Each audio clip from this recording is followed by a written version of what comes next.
Hello and welcome. In today's video, I'll be looking at some more Bannerlord gameplay footage taken at Gamescom of 2018.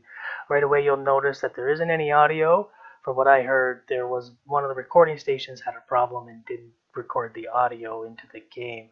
I'll be looking at things that have changed, things that I like, things that I didn't like, some things that I feel need to be changed. So let's get to it. Way we've got this trading menu. We'll notice that it has changed. Even since 2016, there has been significant changes to it. I'm going to pause it right here and kind of show you. So right at the top here, so these two icons, this one's your military outfit, and this one's your like casual outfit that you wear in towns. Some of these icons, this is all storage. This shows your just the weapons that they have for sale or your weapons. Armor, I believe this is shields and perhaps throwing stuff. It could be in the weapons as well.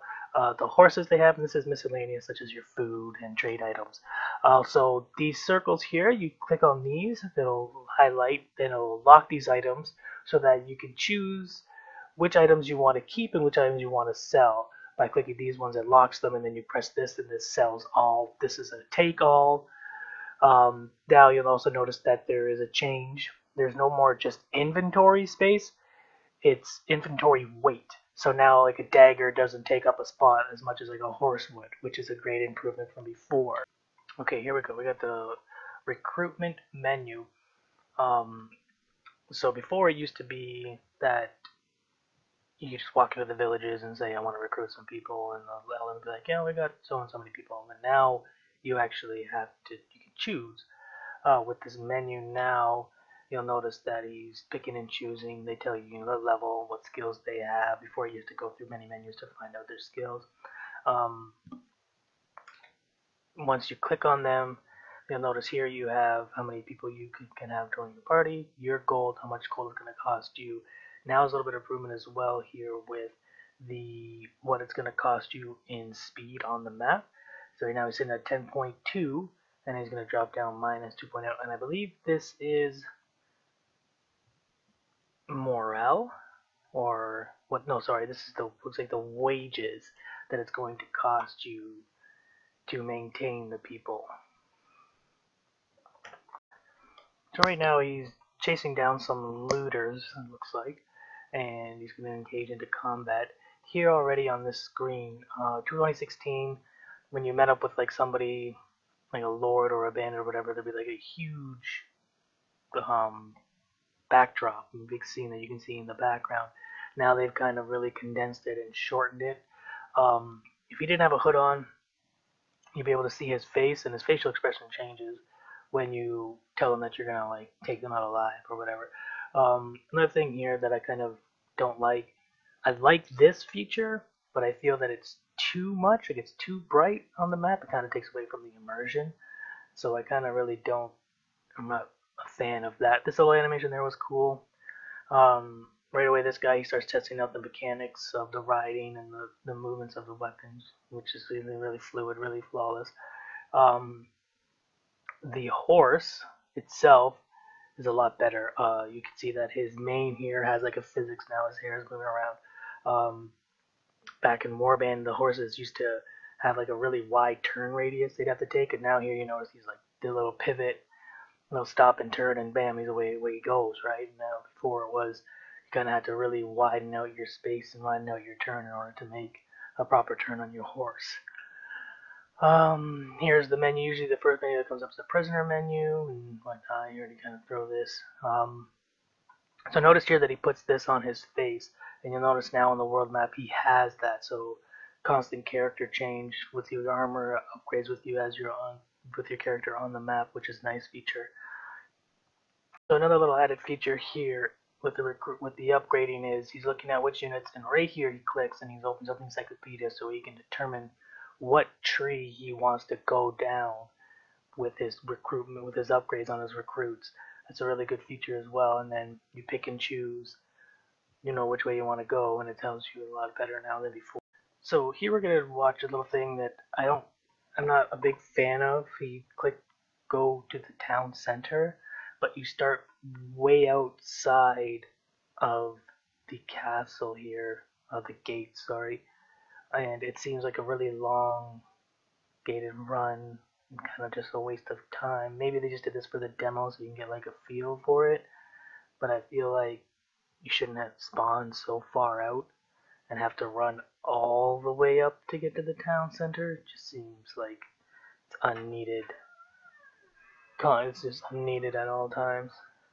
It goes to the Tavern District, and there's a couple of options here. You can visit the tavern, get ransom for prisoners, choose prisoners to get ransom, and like just sell them all off. Whereas before it used to be you'd have to go into the city, go into the tavern, and see if the ransom broker was there, sell your stuff. If not, if he wasn't there, you'd have to go to another major city and make sure that there was one there to sell off your prisoners that you had. I want to bring the video to this point here. The text here is what I'm looking at. You hear some complaints about prices, shortages, and greedy merchants, but no more than normal. The reason why I bring this up is because he's going to go into the trade menu here. He's going to start looking at stuff. So here we have beer. It says consumable, blah, blah, blah. But the trade rumors is the main thing I'm focused at here. It tells you the major cities, what they sell them at, and what they buy them for. Before it used to be that you would have to ask for the trade rumors and your character would sit there for some time and then it would tell you. Now it's just kind of right here, right on the menu. You can kind of click over everything and look at them, and without having to kind of write it down and figure out where it is or what it is, what city wanted what. So it's much needed improvement for that point as well, which really kind of helps with, if you want to be a merchant in the game, you're not focused on kind of spending a lot of time managing what you saw for what price where. You can kind of get a good feel for it there. But the reason why I brought that up was because earlier in the video that wasn't there, and I haven't seen him do anything with his skills, nor did I see much of anything regarding how it is that came to be. So I don't know if it's because of that text or if it's something else. Another major thing I want to point out is just the map alone now since 2016 has really come a long way. Before it was really, the lighting was really bright. It kind of felt lacking in a sense. It didn't really feel like a world. It kind of just felt like a picture that somebody took. But now you've got nice green forest looks. You know what I mean? When the sun comes up and stuff, you get this nice, dawnish hue here on the trees, the mountains in the background, the shadows, everything just way improved since 2016. And that's a major plus for this game. The graphics are coming such a long way, and that's perfect now, and I can't wait for this game to come out. So here he's going to get into a little scuffle here with another CUC Raiders. You'll notice his face here. It's kind of, he's got just a nice expression on his face, not really too concerned about anything. Right when he clicks surrender or die, boom, eyebrows down. Now he looks very mad. So they have like some nice expressions that's going to tell you, what somebody maybe thinks of you, how they feel towards you before you even need to know, like, okay, well, what is this person feeling towards me? If if they hate you, you don't got to go through a mess full of menus to figure out what the relationship towards you is. You can kind of tell in their facial expression. This right here in itself too, with it being sort of dawn and the sun's coming up, now you're in a battlegrounds where it's dawn, right?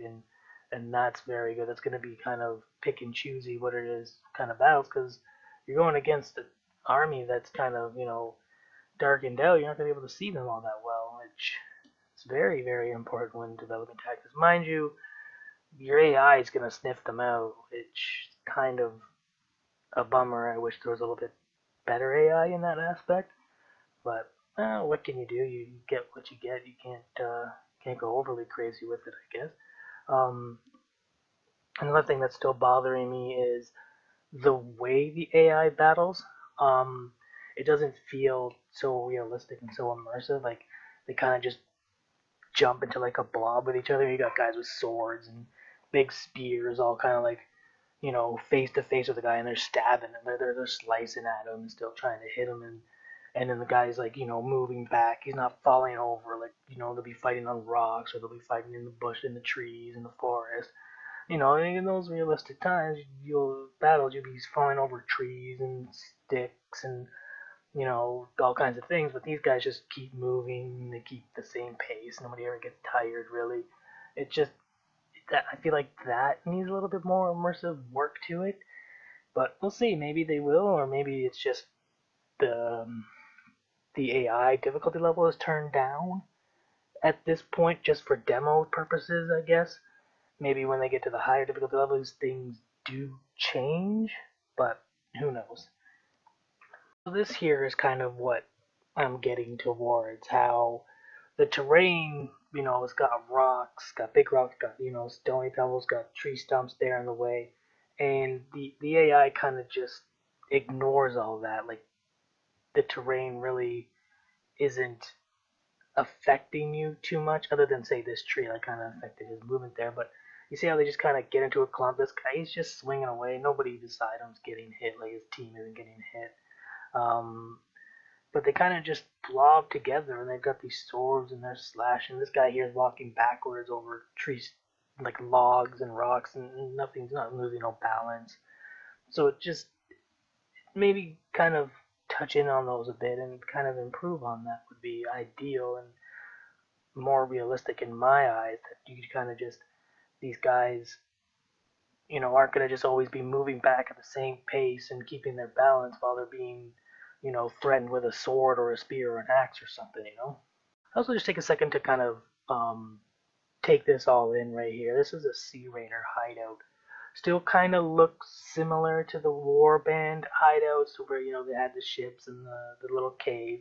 And now it kind of looks like you can go into the cave. There's, in the background here, you'll see, you know, the ruined tower by the looks of it, or maybe it was a lighthouse or something. They're making their boats. They got their boats here. There's another like crash ship over there. There looks like something here, maybe rock or something in the water, or maybe something else. And that fire from the distance looks nice. The cliffs, look at those cliffs, look so realistic.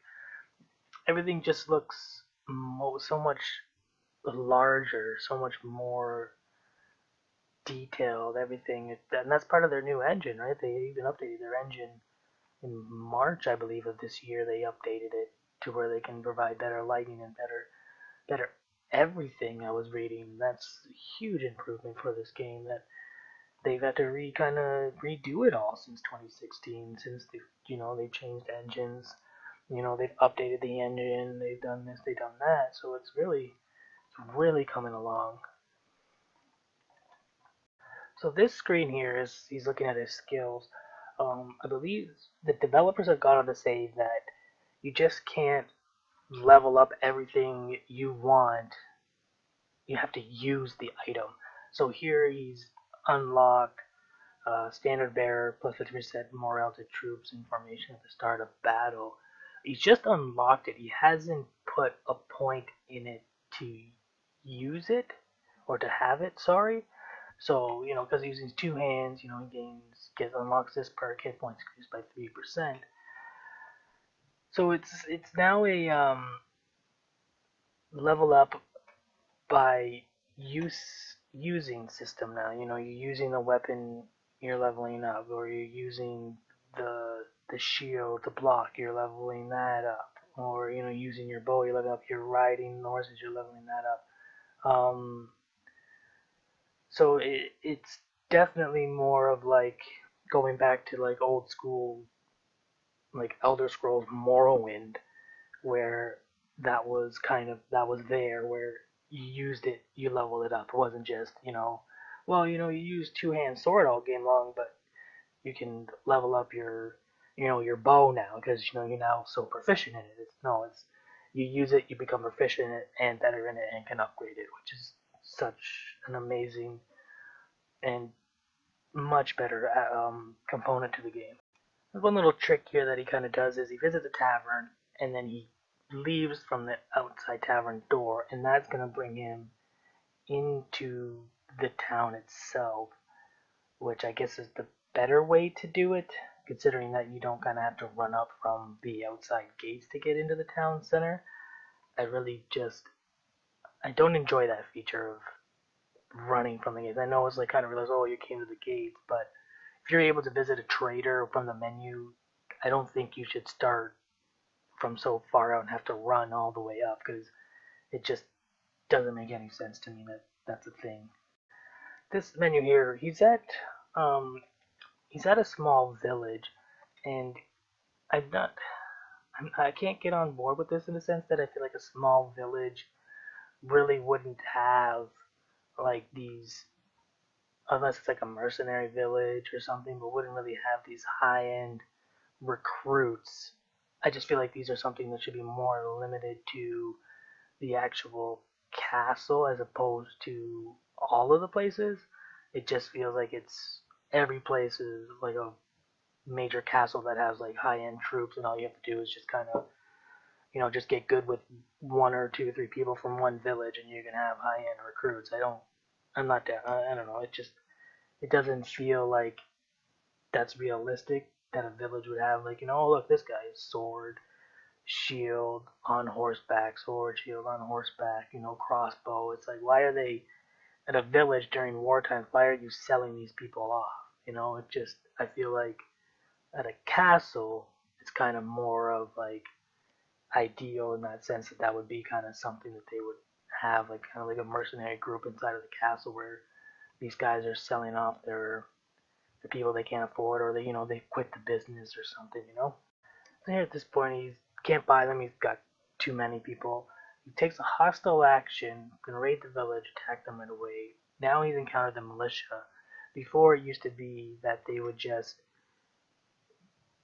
kind of stand there and raid them, and then you would go by after some time and you'd take their stuff. So now you actually do some battle. I'm gonna skip this ahead there, since I know it takes some time.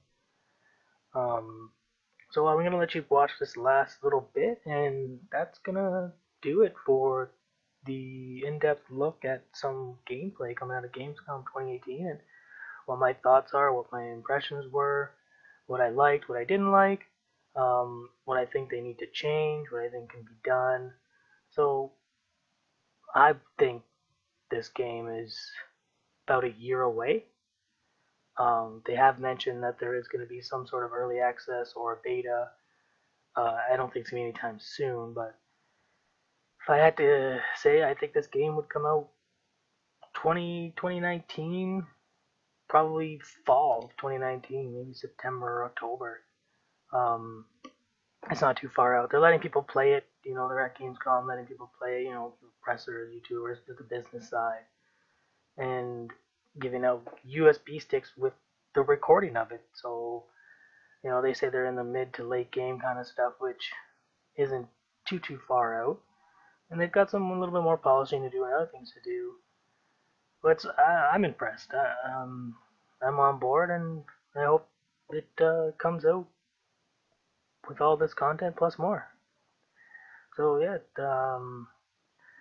thank you for watching, and make sure you subscribe, hit that little bell to get notifications when I upload more videos, and I'll be sure to catch you guys in the next one.